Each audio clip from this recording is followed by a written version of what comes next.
एक दिन मैं और मेरा फ्रेंड विकास हम दोनों साइकिल चलाते हुए कब्रिस्तान के रास्ते से स्कूल से घर जा रहे थे। मैंने विकास से कहा, भाई तेरा मुंह क्यों लटका हुआ है?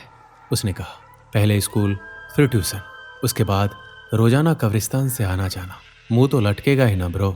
फिर मैंने कहा, अच्छा हुआ कि कब्रिस्तान का शॉर्टकट है, वरना घर पहुंचते पहुंचते रात ही हो जाती। अजय जल्दी चलो ना यार, तुझे पता है ना मुझे इस जगह से डर लगता है। विकास ने कहा, रोज इधर से ही आता जाता है और इतना डरता है? भूत प्रेत कुछ नहीं होता है। तभी उसने कहा, तेरी कभी भूत से पाला पड़ेगा ना, तब तुझे पता चलेगा कि डर क्या होता है। जिसे सुनकर मैं हंसने लगा। फिर हम थोड़ी दूर जाते हैं, उसके बाद अचानक मुझे कोई दिखाई देता है। मैंने कहा, वो कौन था? विकास ने कहा, अरे वहाँ कुछ नहीं है, चल यार जल्दी। हम दोनों आगे बढ़ जाते हैं। तभी पीछे एक कब्र के आसपास हवा चलती हुई महसूस होती है। मैं पीछे मुड़कर देखा, तभी हवा अचानक से रुक गई। फिर मैंने इसे इग्नोर किया और आगे जाने लगा। फिर भी मैं बार बार पीछे मुड़कर देखते जा रहा था। तभी मैंने फिर अचानक किसी को वहां देखा, जहां मैंने कुछ देर पहले किसी को देखा था। मैंने कहा, अरे वहां कोई है। तभी विकास ने मुझे ताना मारते हुए कहा, क्यों भाई, अब तुझे भूत भी दिखने लग गए क्या? चल यार जल्दी, लेट हो रहे हैं हम लोग। मैंने कहा, अरे सच में यार, मैंने वहां अभी किसी को तो देखा। खैर छोड़ो। ये बोलकर मैं और विकास आगे जाने लगे। तभी कुछ दूर जाने पर मेरी साइकिल की चेन उतर जाती है।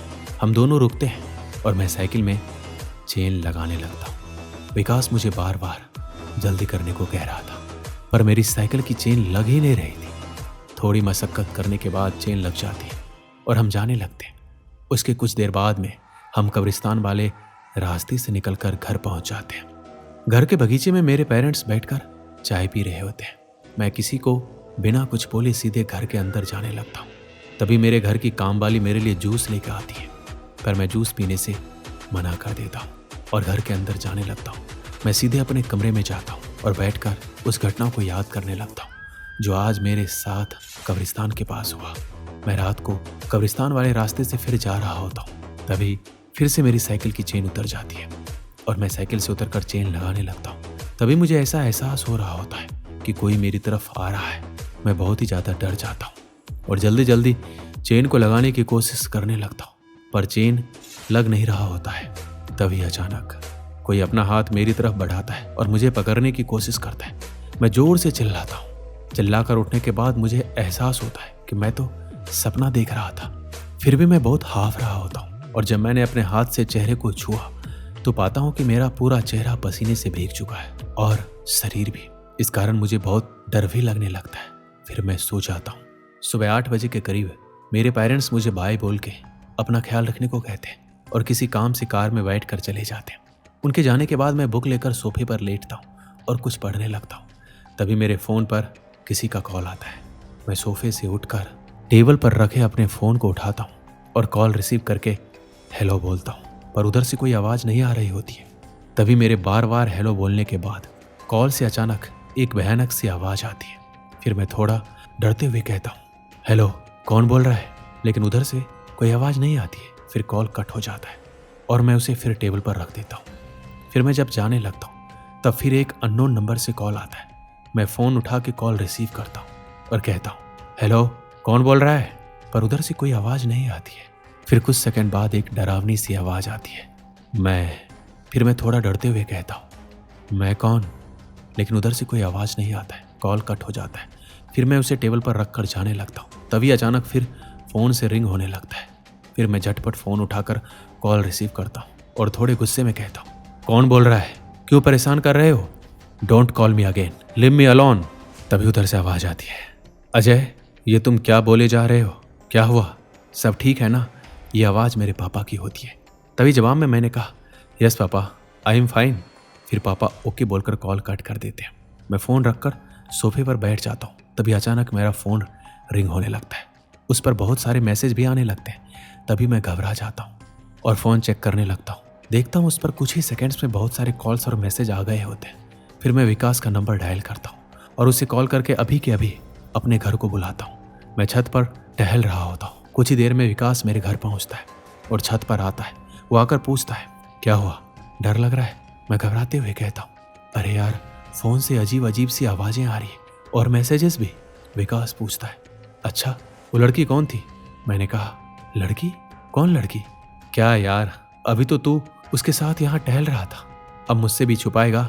मैंने कहा, अरे यार तू प्लीज शुरू मत हो जा, कल से अजीब अजीब घटनाएं घट रही है मेरे साथ। विकास ने कहा, अरे यार बताना उस लड़की को किधर छुपा दिया? मैंने थोड़ा तेज आवाज में कहा, यहाँ कोई लड़की नहीं है। इसके बाद गाड़ी के हॉर्न की आवाज आती है। मैंने पीछे मुड़कर देखा, मेरे पेरेंट्स घर आ चुके थे।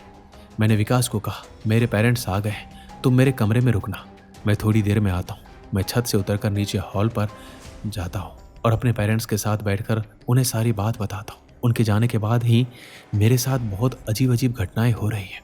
मेरे पेरेंट्स ने मेरी बात को सीरियसली नहीं लिया और कहा, बेटा तुम्हारे साथ कोई मजाक कर रहा होगा।